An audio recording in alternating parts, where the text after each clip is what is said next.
आज की इस क्लास में हम बात करने वाले हैं गणित का पेपर कक्षा 10वीं क्लास और रियल पेपर है जो आपका पेपर वार्षिक परीक्षा में पूछा जाएगा।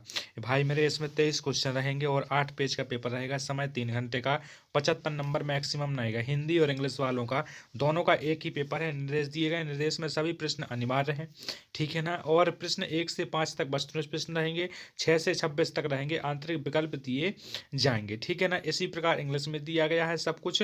आपको सबसे पहले क्वेश्चन की तरफ बात करें क्योंकि टाइम बहुत कम है मेरे प्यारे भाई। तो मेरे भाई अगर चैनल पर आप पहली बार आए हो तो चैनल को सब्सक्राइब कर लो। वीडियो में अगर नए हो तो आपको एक बार लाइक और शेयर कर देना है। सबसे पहला क्वेश्चन होता है सही विकल्प चुनकर लिखिए। 6 क्वेश्चन है और 6 नंबर के हैं। हर एक विकल्प के लिए 1 नंबर निर्धारित किया गया है। पहला नंबर का विकल्प होता है आपका फर्स्ट वाला HCF 9121 का होगा। तो 9121 का HCF कहलाता है वह हाईएस्ट कॉमन फैक्टर, वह सबसे बड़ी संख्या जिसका भाग सब में चला जाए। तो 91 का जाता है 91, 21 में कभी नहीं जाता है, नहीं होगा। 21 नहीं होगा, 13 नहीं होगा, इसका आंसर होगा 7 मेरे भाई, ठीक है ना। फिर देखना है दूसरा नंबर समीकरण निकाय x + 2y + 5 = 0 और -3x - 6y + 1 = 0 का हल होगा। तो होगा अद्वितीय हल, कोई नहीं होगा। अनंत अनेक हल होंगे या 2 हल होंगे, तो इसका आंसर होगा कोई हल नहीं होगा। फिर होता है तीसरा नंबर द्विघात बहुपद ax² + bx + c के शून्यांकों का योग होता है। जब अपन कभी भी योग ज्ञात करते हैं तो योग का फॉर्मूला क्या होता है? एक का फॉर्मूला होता है -b/a, ठीक है। प्रश्न क्रमांक चौथा होता है द्विघात समीकरण x² - 4x + 4 बराबर 0 के विविधकर का मान ज्ञात कीजिए। विविधकर का सूत्र होता है b² - 4ac। तो b² - 4ac मतलब 4 चौको 16 हो गया और माइनस का 4 का 4 और 4 चौको 16, इसलिए आंसर होगा इसका 0। तो आंसर बनता है 0। ऐसे आपको थोड़ी चीजें पता होनी चाहिए मेरे प्यारे मित्र। अगर मेरे भाई चैनल पर नए हो तो सब्सक्राइब जरूर आपको कर लेना है, ठीक है ना। फिर देखना है 5वां नंबर होता है वृत्त के किसी बिंदु पर खींची गई स्पर्श रेखा की संख्या होती है तो 2 स्पर्श रेखा एक वृत्त पर खींची जा सकती है, ठीक है ना। फिर देखना इसके आगे होता है बिंदु 0, 5 एवं माइनस के 5, 0 के बीच की दूरी ज्ञात करेंगे। तो दूरी का सूत्र होता है x1 - x2 होल स्क्वायर। इस प्रकार से फॉर्मूला लगाएंगे तो इसका आंसर बनेगा 5। 5 25 होता है तो 25 का होल स्क्वायर अपन ने निकाला वर्गमूल, तो निकला बाहर 5। इसी के साथ आते हैं रिक्त स्थान। रिक्त स्थानों की पूर्ति कीजिए। तो रिक्त स्थानों की पूर्ति है। सबसे पहला क्वेश्चन होता है त्रिघात बहुपद के डॉट डॉट शून्यांक होंगे। तो इसके शून्यांक 2 होते हैं, ठीक है ना। श्रीधराचार्य के एक सूत्र प्रतिपादन किया जिसे अब जाना जाता है विविध कर के रूप में, जिसे अब विविध कर के रूप में जाना जाता है। समांतर श्रेणी 5, 10, 15 और 10 में 10वां पद होता है कितना? 10वां पद 50 होगा इसका, ठीक है ना। सभी डॉट डॉट त्रिभुज समरूप होते हैं। तो सभी द्विघात त्रिभुज समरूप होते हैं, ठीक है ना। देखना है एक निश्चित घटना की प्रायिकता 1 होती है, ठीक है ना। त्रिज्या r वाले वृत्त का क्षेत्रफल होता है, त्रिज्या r वाले वृत्त का क्षेत्रफल होता है 2πr², ठीक। इसी के साथ में बढ़ते हैं आगे मेरे प्यारे मित्र। तो आते हैं सही जोड़ियों पर। सॉल्यूशन पूरा करवाया जाएगा। सही जोड़ी पे देखना है खंड अवखंड sine square theta sine square a + cos square a बराबर होता है 1। तो चाहे जोन 1 लगा दो, इससे कोई मतलब नहीं, इसको नंबर लिख दिया हमने 1। tan कोष्टक 90 - a का मतलब होता है cot, तो ये लिख दिया हमने 2 नंबर का। 5 sec square a - 5 tan square a का मतलब क्या होता है इसको बाद में देखते हैं। घनाभ का आयतन होता है q, तो इसको 30 चौथा नंबर लगा दो। pe + pe बार का मान होता है 1, इसका मान होता है 1, ठीक है। तो एक कोई भी एक लगा दो। इस प्रकार आपकी 6 की 6 जोड़ी कंप्लीट हो। इसके बाद देखते हैं एक बात का मैं क्वेश्चन। पहला होता है प्रत्येक का एक शब्द में उत्तर चयन कीजिए या दीजिए, ठीक है ना। पहला देखो होता है शून्यांक की संख्या ज्ञात कीजिए। तो ये रेखा इस सीधी वाली रेखा पर जितनी बार ऐसे ऐसे कर रही है तो 4 बार, तो इसका आंसर हो जाता है 4। सर्वाधिक बारंबारता वाला वर्ग कहलाता है बहुलक, ठीक है ना। बहुलक कहलाता है, इसका आंसर होता है बहुलक कहलाता है। इसके साथ देखना है किसी समांतर श्रेणी के n पदों का योग। जब हमें योग ज्ञात करना हो, अभी n पद ज्ञात करना हो तो अलग होता है। योग का होता है SN बराबर n/2, 2a + कोष्टक n - 1 × d वाला फॉर्मूला लग जाएगा, ठीक है। उन्नयन कोण को परिभाषित की तो आपको देखना है उन्नयन कोण पूरा लेटा हुआ कोण होता है, इसी को उन्नयन कोण बोला जाता है, ठीक है ना। स्पर्श रेखा और वृत्त के उभयनिष्ठ बिंदु को क्या बोलते हैं? अब आपको पता है कि जैसे जी आपकी एक स्पर्श रेखा डली है जी, और वृत्त का है एक उभयनिष्ठ बिंदु केंद्र वाला, तो इसको बोलते हैं छेदक रेखा, ठीक है ना। शंकु के आयतन का फॉर्मूला होता है, शंकु के आयतन का फॉर्मूला लगभग होता है 1/3 πr²। आपको देख लेना, हमें शायद एक इसमें कंफ्यूजन है, पक्का आंसर नहीं हो सकता है। फिर देखना सत्य होते हैं। समांतर श्रेणी 10, 7, 4 का 10वां पद हो सकता है 17 - का 17, आंसर इसका सही है शायद तो इसका आंसर सही। उप त्रिभुज का क्षेत्रफल हमेशा बराबर होता है। हाँ होता है, सत्य बात है मेरे प्यारे, सॉरी ये बिल्कुल सत्य होता है। दूसरा नंबर क्वेश्चन देखना, स्पर्श रेखा ही छेदक रेखा होती है? बिल्कुल नहीं होती है स्पर्श रेखा छेदक रेखा। देखना है चौथा नंबर, अर्धगोले का आयतन होता है 4/3 पाई आर स्क्वायर क्यू? नहीं होता है जी, ठीक है ना।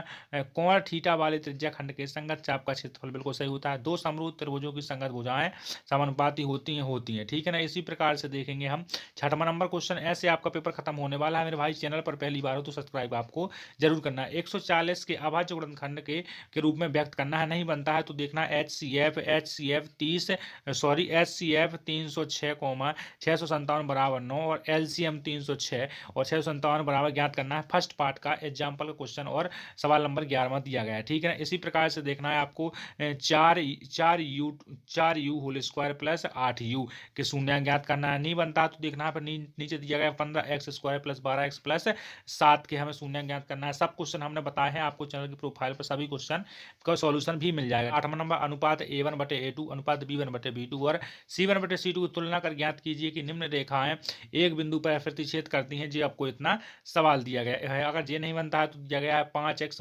4y + 8 = 0, 7x + 6y - 9 = 0। जी इसका फॉर्मूला, जी इसका एक सवाल और दिया गया है, ठीक है ना। आप चाहे विलोपन से लगाओ चाहे प्रतिस्थापन से लगाओ, अब जी आपकी इच्छा होती है, ठीक है ना। फिर आपको देखना है, जी आपको सवाल दिया गया है चाहे रेखीय युग्म समीकरण बनाना है, ठीक है ना।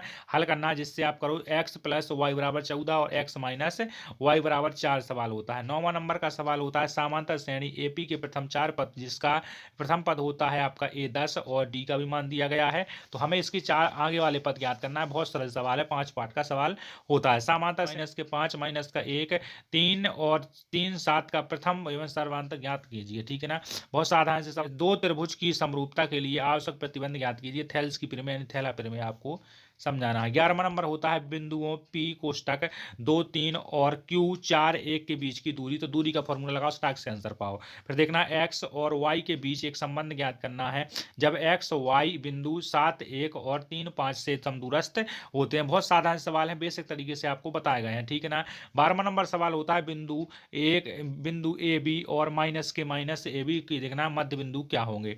और अगर ये नहीं बनता तो नीचे दिया गया है आपको क्वेश्चन, या में करके इसके और करके दिया गया उस बिंदु के निर्देशांक ज्ञात कीजिए जो -1 7 और 4 - 3 को मिलाने वाली रेखा खंड को अनुपात 2:3 में विभाजित करती है, ठीक है। इसी के साथ देखो 13वां नंबर क्वेश्चन होता है sin A = 3/4 और cos A और tan A का मान का परिकलन करना है। देखना है एक समकोण त्रिभुज ABC जिसका कोण B है, ठीक है ना, और tan A = 1, तो सत्यापित कीजिए कि 2 sin × cos A = 1 होता है। ये सभी सवाल आपको हमने करवाए। 14वां नंबर सवाल होता है 5 सेंटीमीटर त्रिज्या वाले एक वृत्त के बिंदु P पर स्पर्श रेखा PQ के अंदर Q पर इस प्रकार मिलती है कि OQ = 12 सेंटीमीटर और PQ की हमें दूरी ज्ञात करना है। 2 नंबर के सवाल छोटे छोटे सवाल होते हैं। सब देखना है एक बिंदु से एक वृत्त के केंद्र तक की दूरी 5 है और वृत्त से स्पर्श रेखा की लंबाई 4 होती है, तो वृत्त की त्रिज्या ज्ञात करना है। फिर होता है 15वां नंबर 6 सेंटीमीटर त्रिज्या वाले वृत्त के एक त्रिज्या खंड का क्षेत्रफल ज्ञात कीजिए जिसका कोण आपको 60 डिग्री दिया गया है। एक वृत्त के चतुर्थांश का क्षेत्रफल ज्ञात कीजिए जिसकी परिधि 22 सेंटीमीटर होती है, ठीक है ना। इसी के साथ देखो 16वां नंबर 16वां होता है एक पासे को एक बार ऊपर अभाज्य रूप से एक पासे को एक बार फेंकने पर अभाज्य संख्या आने की प्रायिकता क्या होती है। एक पासे में होती है 6 बार आने की प्रायिकता, क्योंकि एक पासा कहलाता है लूडो की गुट्टी। एक डब्बे में 5 लाल 8 सफेद और 4 हरे कंचे हैं। इस डब्बे में से एक कंचा निकाल दिया जाता है, सफेद कंचे आने की प्रायिकता क्या होगी, ठीक है ना। और अगर ये नहीं बनता है 17वां नंबर क्वेश्चन देखना है PE = 0.5, तो PE नहीं होने की प्रायिकता क्या होगी। बहुत साधारण सा सवाल होता है एक पासे को एक बार फेंकने पर विषम संख्या आने की प्रायिकता क्या होगी, ठीक है ना। और इसी के साथ देखो आगे देखना दर्शाइए जी भाई मेरे एक पार्ट की आ गई 3 नंबर में एक आपको परिमेय संख्या। अगर ये नहीं बनती तो नीचे वाला क्वेश्चन बहुत सरल है, ये बन जाएगा। 16वां नंबर क्वेश्चन होता है द्विघात समीकरण 2x² - 3x + 5 = 0 के मूल ज्ञात करना। विविधकर वाले फॉर्मूले से बहुत अच्छी तरीके से हमने क्लास में सवाल समझाया, अगर आप रेगुलर तरीके से क्लास में आते थे, ठीक है ना। तो देखना 20वां नंबर होता है दो घन जिसमें प्रत्येक का आयतन 64 सेंटीमीटर घन है के संलग्न फलकों को मिलाने का एक ठोस बनाया जाता है। इसका हमें घनाभ का क्षेत्रफल ज्ञात करना है।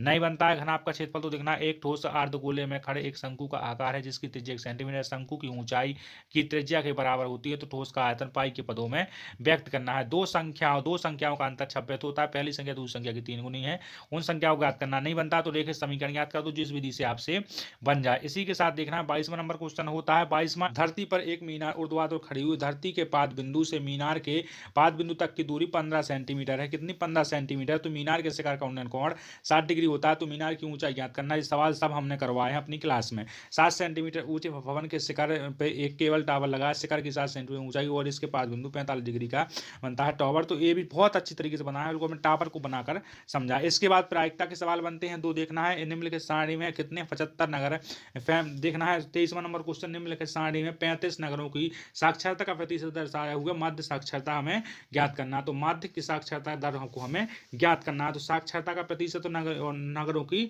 संख्या दी गई। साक्षरता किस नगर में कितनी होती है? 40, 45 से 55 वाले 3 नगर होते हैं, और कितना 55 से 65 वाले होते हैं 10, 65 से 75 वाले 11, 75 से 85 वाले 8 और 85 से 95 वाले 3 नगर ऐसे होते हैं। इनका हमें मध्य ज्ञात करना है, मध्य निकालना बहुत ही बेसिक तरीके से समझा है। इसके बाद होता है एक बहुलक वाला सवाल। निम्नलिखित आंकड़े 225 बिजली उपकरणों के प्रेक्षित जीवन काल घंटा में सूचित देते हैं। उपकरणों का बहुलक जीवन काल हमें ज्ञात करना है जी, आपका सवाल होता है। और इसी प्रकार से आपका होता है पेपर, यहाँ होता है पेपर आपका समाप्त मेरे भाई। तो अगर आप क्लास में पहली बार आए थे तो आप सुन लो एक बार कि अब हमारी बारी हुई खत्म, और आपको करना है चैनल को सब्सक्राइब मेरे प्यारे भाई। हम करेंगे इसके साथ क्लास का अंत, तो आपको इसी तरीके से सभी विषय के पेपर दिए जाएंगे, गारंटी के साथ आपको मिलेगा रियल पेपर और लीकेज पेपर। तो आपको घबराना नहीं है। अभी जी आपके लिए एक ट्रेंडिंग तरीके से पेपर बताया गया है, जो भाई मेरे बोर्ड परीक्षा के माध्यम से, देखो केवल अभ्यास हेतु नमूना प्रश्न पत्र बताया गया था। जे एमपी बोर्ड की साइड से निकाला हुआ पेपर है, जो एमपी बोर्ड खुद डालती है आपको निर्देश देने के लिए। तो इसके बाद मिलेगा आपको वायरल पेपर मेरे भाई। तो आपको चैनल को सब्सक्राइब कर लेना है। सभी भाई को दिल से धन्यवाद। जय हिंद, जय भारत।